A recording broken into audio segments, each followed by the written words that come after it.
நீங்கள் போக வேண்டிய பாதையை ஆண்டவர் அறிந்திருக்கிறார். எந்த பாதையில் நீங்கள் போகிறீர்கள் என்று சொல்லி உங்களுக்கு தெரியாமல் இருக்கலாம். ஆனால் உங்களை படைத்தவர், நீங்கள் தாயின் கற்பத்தில் உருவாகிறதற்கு முன்னே உங்களை பெயர் சொல்லி அழைத்து அறிந்தவர், அவருக்கு நீங்கள் போகிற பாதைகள் நன்றாய் தெரியும்.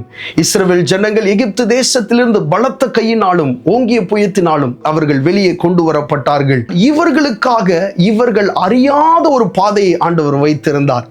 செங்கடலை பிளந்து அந்த பாதையினூடா இந்த ஜனங்களை நடத்த வேண்டும் என்று ஆண்டவர் சித்தம் கொண்டிருந்தார். அவரை நம்பி இருக்கிற பிள்ளைகளாகிய நமக்கு அவரே பாதைகளை வகுத்து தருகிறார். அவரே பாதைகளில் நம்மை நடத்துகிறார். நாம் அறியாத பாதைகளிலே நம்மை நடத்துகிறவர் நம்முடைய ஆண்டவர். ஒருவேளை நீங்கள் இப்பொழுது நினைத்து கொண்டிருக்கலாம், எனக்கு எங்குமே பாதை இல்லை என்று சொல்லி. ஆனால் நீங்கள் சிந்தித்திராத ஒரு பாதையை ஆண்டவர் உங்களுக்காக வைத்திருக்கிறார்.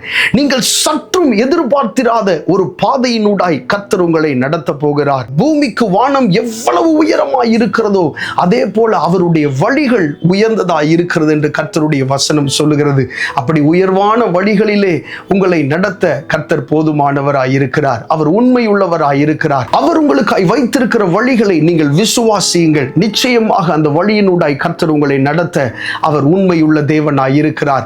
உங்க சூழ்நிலை எவ்வளவு மோசமானதாய் இருந்தாலும் நீங்க விசுவாசிக்க வேண்டியது இந்த ஒன்றே ஒன்று தான், நான் போகிற வழியை என் ஆண்டவர் நன்றாய் அறிந்து வைத்திருக்கிறார். நிச்சயமாக அதிசயமான ஒரு வழியினூடாய் உங்களை நடத்த அவர் உண்மையுள்ளவர். கர்த்தர் உங்களை ஆசீர்வதிப்பாராக. ஆமென்.